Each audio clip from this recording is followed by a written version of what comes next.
not a very long time for Ozan and Ben Davies to settle in, but I just wonder how ready you feel either are to make their Premier League debut and at least move one of Jordan Henderson and Fabinho into midfield, or is it a case of still needing that Premier League experience with someone like Jamie Vardy around?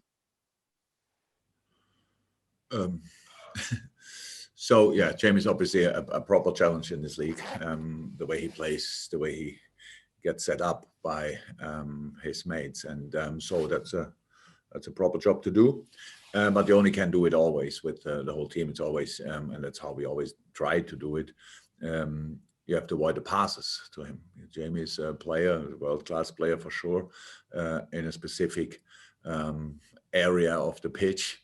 And with his speed, that's really tricky. But so with the boys, yeah, obviously we had now some sessions together where we really could work on this defensive setup, and that's very, very important. But we have as well, on top of that, we have other players available. So Nate Phillips did really well together with Hendo, together with Fab. Fab will not be available, by the way. He is suffered again a little muscle issue, and so will be out for this game.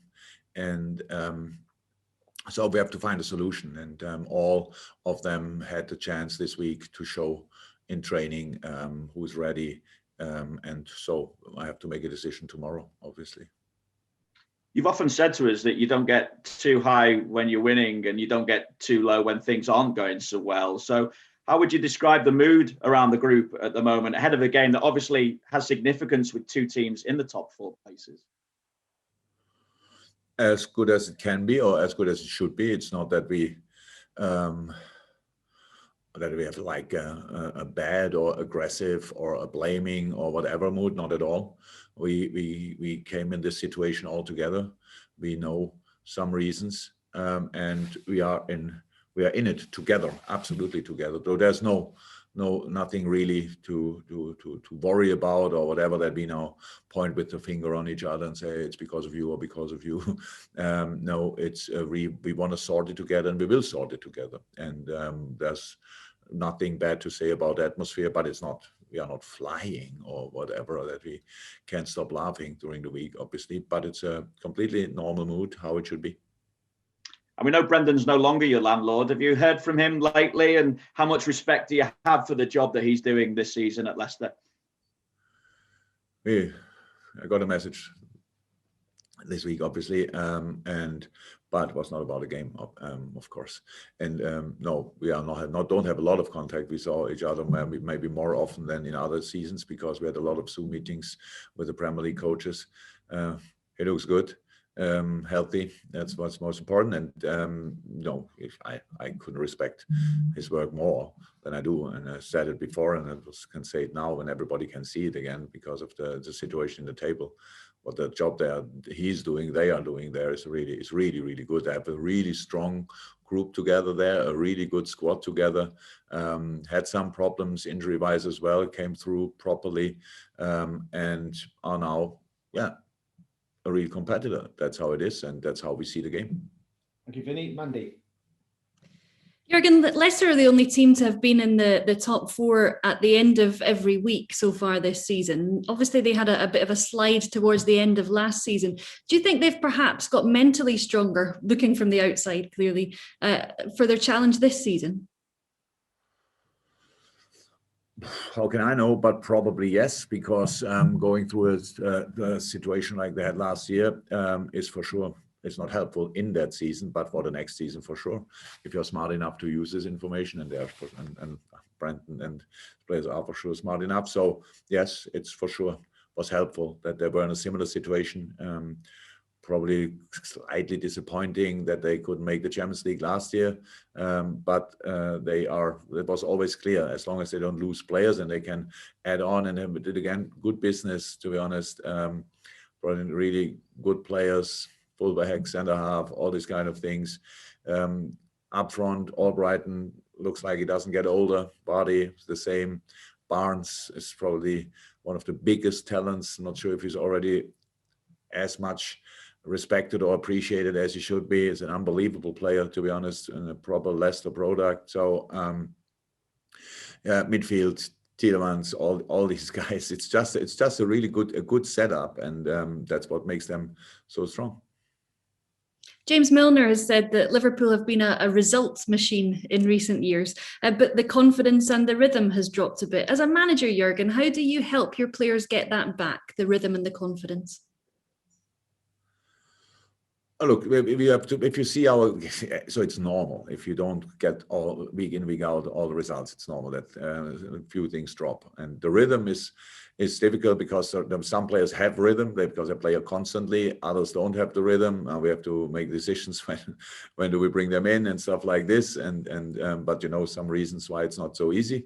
And the confidence, I saw a very confident team in the last few weeks. I saw a very confident team against Manchester City, which is one of the most difficult football games in the world. And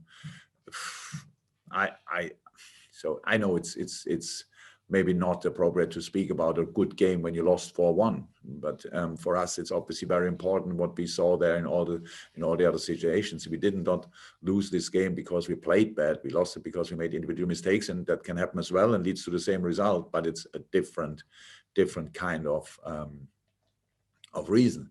And so if you think now about Brendan Rodgers and Leicester, how will they prepare for us? Do they prepare for a team without confidence and without rhythm? I don't think so. They saw for sure the last game and know that if they let us do a few things, then we will be really dangerous for them. And that's exactly what we try to do, even when we have to change again. And we will try it again. That's just the job to do, and that's how we always saw it. So I think. I spoke once or so about confidence and was not really happy afterwards that I opened that box. But it was that what I saw that day. Then I spoke once about being fatigued. That's all actually gone, to be honest. It doesn't mean that it cannot happen again, because it's a really tough situation. But the only thing you really can do is to fight through a situation like this, because nobody will help you. It's not that people will roll the ball in front of the goal and you don't have to make the last touch. You have to work for all these situations. You have to defend on highest level, and you have to attack on highest level. And in between, you have to play proper football. And that's what we are. And that's what we did without getting the results always. That's clear. And without performing always on our highest level for sure as well. But I saw a lot of good signs in the last weeks, which shows me that we are not too far away. Okay. So I can get around everyone in this open, because James Pierce has put his hand up as well. It's going to be one for everyone else unless there is a pressing follow-up. So James from the BBC, followed by James from TalkSport. James from the BBC first. Thanks, Matt. Jurgen, uncharacteristic errors from Alisson last week. What's his character like? Does he need encouragement, or is it obvious that he just needs to get back on the bike and start again? Oh, we had, of course, a little talk. If it's then about encouragement or whatever, I don't know. It's just a little talk, and he was not happy that it happened, of course. But it's very important to realize in a moment like this, goalkeepers in a long career, they make mistakes. It's for a goalkeeper of the quality of Alisson Becker, it's pretty rare that he makes this kind of mistakes, and that he makes two of them in one game. That's clear as well.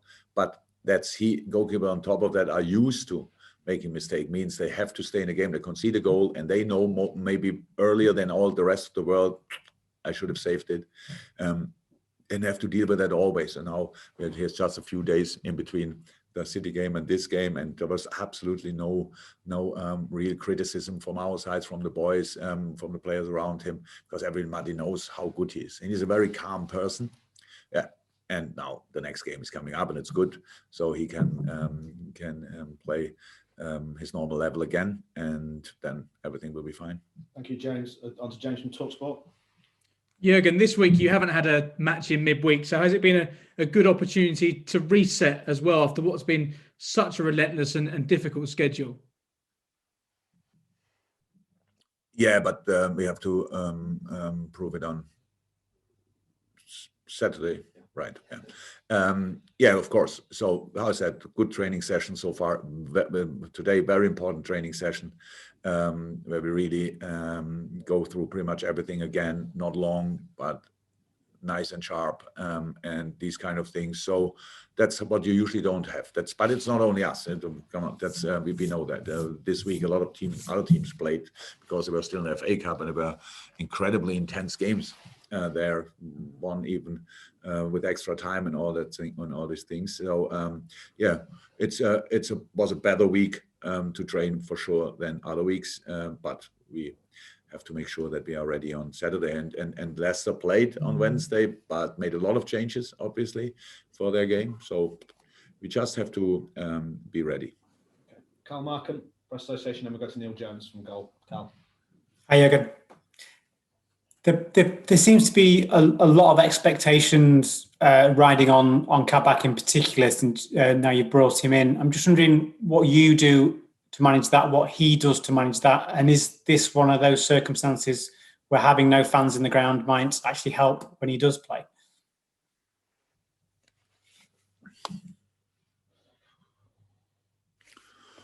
Ooh, he's still young, so probably yes. But I was not a good player, how we all know, meanwhile. But I enjoyed each single supporter in the stadium. So at least from a number like when there were more than 200. So if there are only 2 or 3, then you hear really each one. But a little bit, there are a few more. So supporters is not. I never saw it like as pressure, and supporters were there. But I know what you mean. If you make a mistake or whatever, then you hear the whole crowd, the noise, what they are doing. Then that's not nice. But the boys, he's young but experienced as well. So he played in front of a lot of supporters. He played at Stuttgart, which were very often sold out stadium. Schalke, as long as supporters were allowed, is pretty much sold out each home game. However they are and wherever they are on the table, and so he's used to that. And yeah, but of course, it can help. Okay. Neil Jones from Goal, and then we finish with James Pearce, and then we go to the embargo section. Neil. Hi, Jurgen. Just want to ask about Naby Keita. He hasn't played since before Christmas. Hasn't been available. I just wondered if you could tell us a little bit about the nature of the injury and how close he might be to returning. It was a hamstring, a slightly bigger one. So he is back on the pitch, but not with the team yet. So he's in individual training sessions, hard training sessions now. So it's the final stages of his rehab, but still not there. Okay. Thanks, Neil. And then James to finish this section of the press conference. Hi, Jurgen. Can I just check where Diogo Jota is up to with his rehab and when you hope to have him available? And just also on Fabinho, would he have any chance, do you think, for Leipzig or Everton?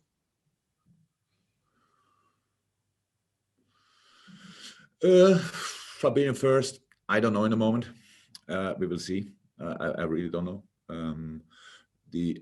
Diogo is close, but not as close as Naby, for example. So he's on the pitch as well. Individual sessions, not the same intensity. So how you can imagine after a longer time in rehab, you have to train really intense before you can go back to team training. So Diogo, 2-3 weeks maybe. But probably the medical department hits me now because but I think that's kind of